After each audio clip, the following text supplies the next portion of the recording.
বাংলাদেশের মহিলাদের মধ্যে যে বিষয়টা লক্ষ্য করা যায় যে এই সমস্যাটা ইদানিং না, অনেক আগে থেকেই আছে, তবে ইদানিং আসলে একটু বেশি হারে দেখা যাচ্ছে। অনেকের বাসায় একটা কমন সমস্যা, সেটা হচ্ছে রিউমাটয়েড আর্থ্রাইটিস। এই জটিলতাটা নিয়ে একটু শুনতে চাই এবং এর প্রতিকারের বিষয়গুলো শুনতে চাই। আপনাকে ধন্যবাদ। রিউমাটয়েড আর্থ্রাইটিস আসলে অটোইমিউন ডিসঅর্ডার, মানে এখানে রিউমাটয়েড ফ্যাক্টর পজিটিভ থাকে বেশিরভাগ রোগীর ক্ষেত্রেই, এবং মহিলারা বেশি আক্রান্ত হয়। মহিলারা বেশি আক্রান্ত হয় দেখে আমরা মহিলাদের ফোকাস করি বেশি, বাট এটা পুরুষও হতে পারে। পুরুষের রেশিওটা কম।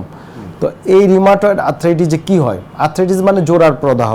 জোড়া যেমন আমাদের হাতের আইপি জোড়া, রিস্ট, শোল্ডার, এলবো, সব মানে সব জায়গায়, হাঁটু, কোমর, ঘাড়, সব যেখানে দুইটা হাড় মিলিত হয়েছে, দিস ইজ জয়েন্ট।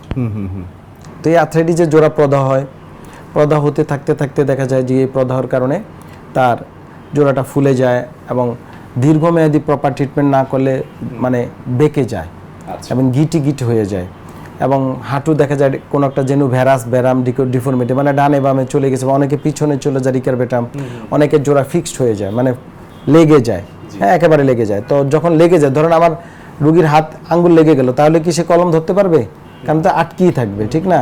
তো এই যে কমপ্লিকেশন, এগুলা কমন, এবং রুগী খুব মানে কমপ্লিকেশন মানে সে খুব জেনারেল উইকনেস হয়ে পড়ে, দুর্বল, ম্যালেজ এবং ডেবিলাইটেড থাকে। অনেকের হার্টের প্রবলেম দেখা দেয়, অনেকের ফুসফুসের প্রবলেম দেখা দেয়, অনেকের দেখা যায় রক্ত চলাচলে ভাস্কুলাইটিস হতে পারে, অনেকের মানে লটস অফ প্রবলেম হতে পারে। এই যে রিউমাটয়েড আর্থ্রাইটিস, এটার কিন্তু জটিলতা খুবই খারাপ পর্যায়ে রুগী যেতে পারে, ইভেন কি রুগী এক পর্যায়ে ডিসেবল হয়ে বিছানায় পড়ে থাকতে পারে।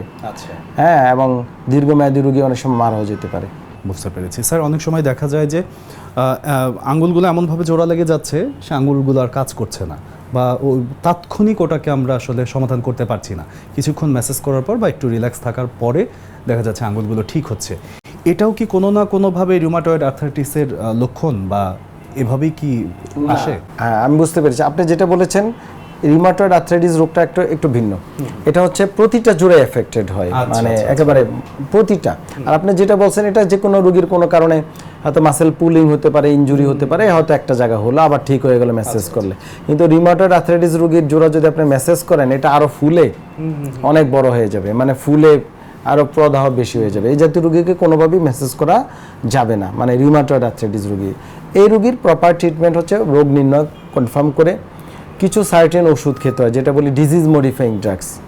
এই ওষুধগুলো বিভিন্ন রকম আছে, বিভিন্ন ডাক্তারে দিয়ে থাকেন। ওষুধগুলোর পাশাপাশি রোগীর ইমিউন সিস্টেমকে বুস্টিং করতে হয়।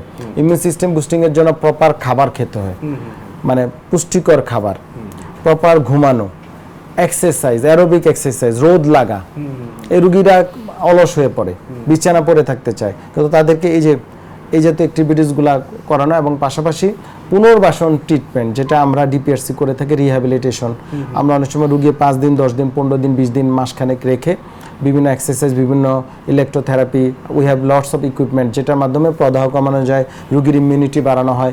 ইমিউনিটি বুস্টাফিং বিভিন্ন থেরাপি আমরা দিয়ে থাকি, এবং খাবার, বিভিন্ন সাপ্লিমেন্ট, যেমন রুগীর অনেক সময় ভিটামিন ডি লেভেল দেখে ডি সাপ্লিমেন্ট, ক্যালসিয়াম, জিঙ্ক, অন্যান্য ধরেন ইমিউন সিস্টেম বুস্টিংয়ের জন্য বিভিন্ন মিনারেলস, ভিটামিনস, এগুলা কিন্তু রুগীকে পাশাপাশি প্রোভাইড করতে হয়। তাহলে কিন্তু রুগী আর ডিসেবল, যেটা আমরা বলছি যে পঙ্গু হয়ে মানে পড়ে যাওয়া বা হাত পা বেঁকে যাওয়া, এগুলা থেকে রুগী ইনশাল্লাহ সুস্থ থাকতে পারে। তার মানে আবারও যেটা আসলো সেটা হচ্ছে একটু সচেতনতাই পারে আসলে মানুষকে সুস্থ রাখতে। ধন্যবাদ স্যার, ভালো থাকবেন। আপনিও ভালো থাকবেন। আপনাকে ধন্যবাদ। নাগরিক টেলিভিশনকে অসংখ্য ধন্যবাদ।